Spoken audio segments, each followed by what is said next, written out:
La maldición de las sombras. Era una noche oscura y tempestuosa.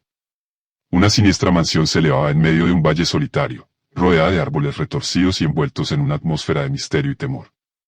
La mansión era un lugar maldito, habitada por entidades oscuras y malvadas. Los rumores decían que había sido construida sobre un antiguo cementerio, y que los muertos aún caminaban por sus pasillos llenos de polvo y telarañas. La noche se hacía más oscura, y el viento aullaba como si estuviera aullando a la luna oculta. Los truenos retumbaban en la distancia, y los relámpagos iluminaban la mansión con una luz siniestra y macabra.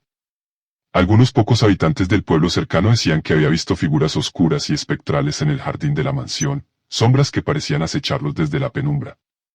Sin embargo, las autoridades locales habían descartado esas historias como simples cuentos de miedo. La mansión estaba repleta de habitaciones oscuras y lúgubres, con muebles destrozados y pinturas descoloridas. Las ventanas estaban cubiertas por pesadas cortinas que el tiempo había devorado, y el polvo se acumulaba en cada rincón y recoveco. A través de las puertas entreabiertas, se podía escuchar un susurro siniestro, pero lo más aterrador de todo era el silencio. Un silencio sepulcral que envolvía la mansión como una mortaja, y que rompía solo con los aullidos del viento y los ocasionales gemidos de los escalofriantes huéspedes nocturnos. Algunos decían que en la mansión moraba el mismísimo diablo. Sin embargo, nadie conocía la verdad de lo que realmente ocurría en esa mansión maldita. Nadie, excepto el misterioso señor que vivía ahí. Se decía que el señor era un hombre misterioso y siniestro que habitaba la mansión desde hace tiempo.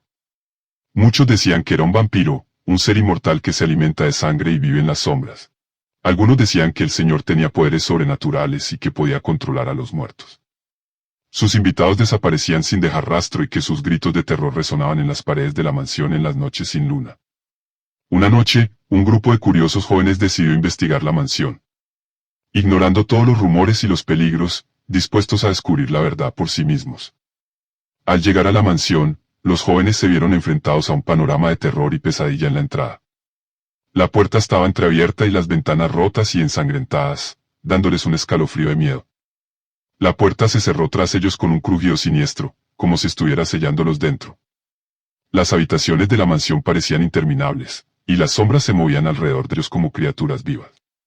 El crujido de los tablones del piso y el sonido de sus propias respiraciones parecían reverberar en las paredes, creando una sensación de claustrofobia y desesperación. A medida que avanzaban, los jóvenes comenzaron a darse cuenta de que no estaban solos. Extraños sonidos resonaban en las habitaciones desiertas, y las sombras parecían moverse con una vida propia.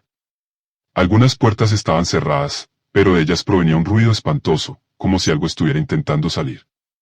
Lentamente, los jóvenes comenzaron a separarse, cada uno investigando diferentes habitaciones y corredores. Carlos, el más temerario de los jóvenes, decidió entrar a una habitación que estaba cerrada con llave. Al abrir la puerta, Carlos vio la habitación en tinieblas, solo iluminada por un tenue y siniestro resplandor. Era claro que algo estaba ahí, pero no se podía distinguir en la oscuridad. Él tragó saliva, y avanzó con cautela dentro de la habitación, buscando una señal del origen del extraño resplandor.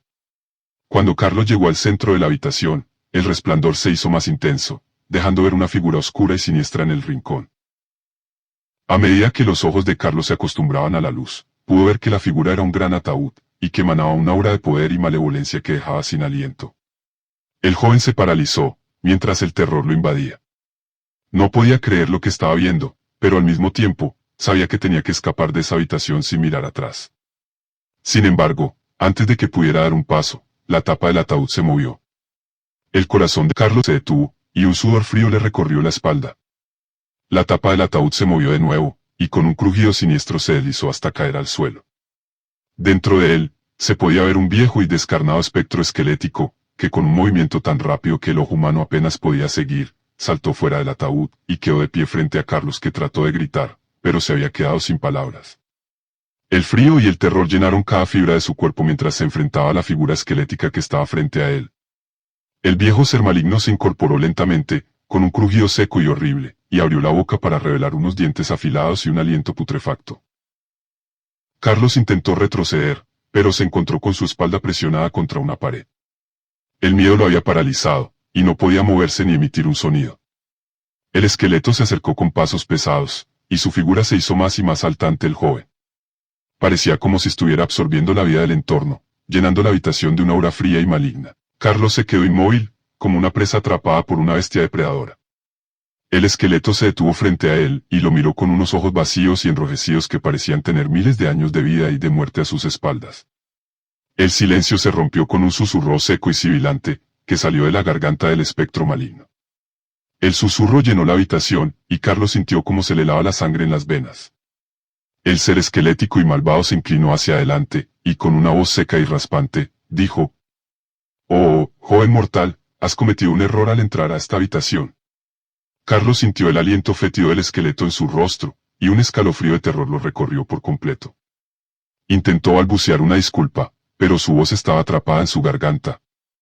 Sin previo aviso, el espectro extendió sus huesudas manos y lo sujetó por el cuello, levantándolo en el aire con una facilidad sobrenatural. Carlos luchó contra el férreo agarre del esqueleto, pero era inútil. Su cuerpo no tenía comparación con la fuerza sobrenatural de la criatura. El espectro esquelético se incorporó por completo, aún sosteniendo al joven en alto. Lentamente, abrió más la boca, y los afilados colmillos del ser maligno relucieron en la penumbra. Carlos pudo sentir el aliento fétido del esqueleto en su cara, y sus ojos se abrieron por completo en un gesto de terror y desesperación. Intentó patear y zafarse del agarre, pero era inútil. El esqueleto lo estaba sosteniendo con una fuerza sobrenatural, y su intención era clara: iba a beber la sangre del joven. El esqueleto acercó su boca aún más a la garganta de Carlos, y los afilados colmillos estaban a punto de atravesar su piel. El joven se preparó para lo peor, e intentó un último esfuerzo para liberarse, pero era inútil. La habitación estaba impregnada de una aura maligna y terrible, y la sensación de muerte y desesperación era palpable. Pero entonces, justo cuando los colmillos estaban a punto de rozar la piel de Carlos, otro de los jóvenes del grupo apareció de repente en la puerta de la habitación. Al ver la escena, se quedó paralizado, sin poder creer lo que estaba viendo. El vampiro malvado se detuvo, y volvió su atención hacia el recién llegado. Martín, que es el segundo joven, no pudo evitar soltar un grito ahogado, y retrocedió un paso.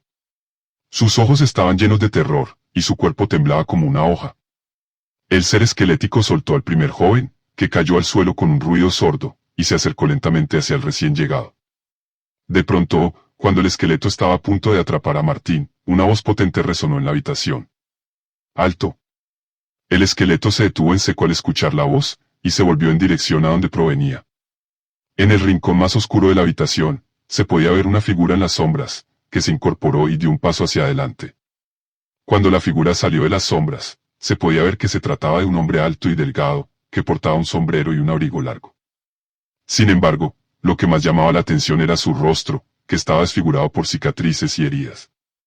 Su presencia llenaba la habitación de una aura misteriosa y peligrosa.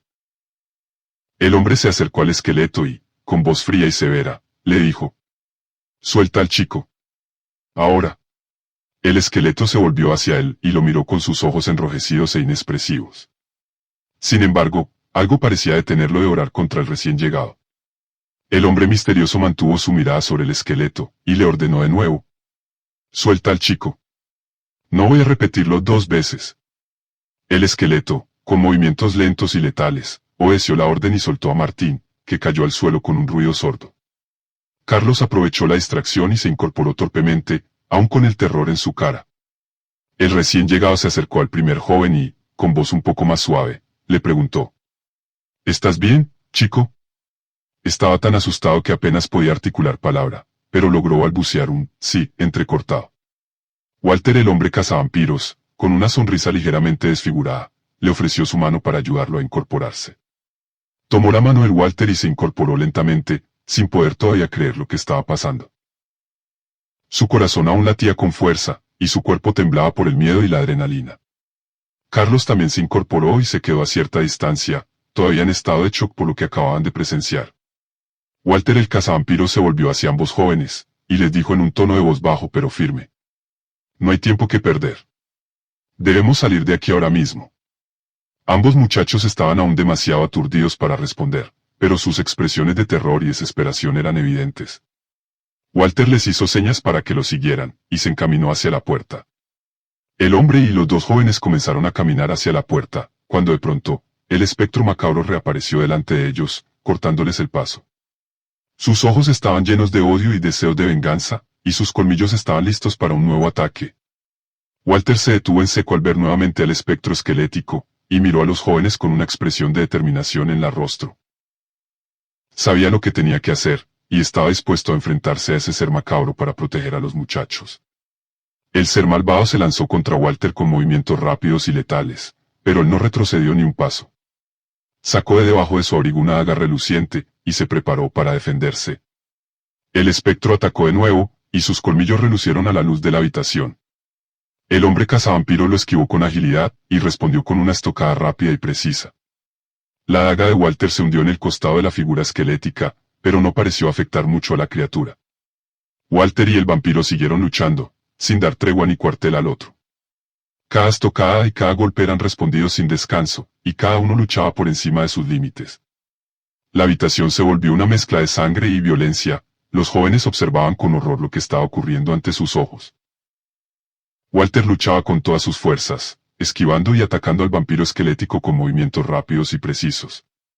Su daga se hundía una y otra vez en el cuerpo del espectro, pero no era suficiente para detenerlo.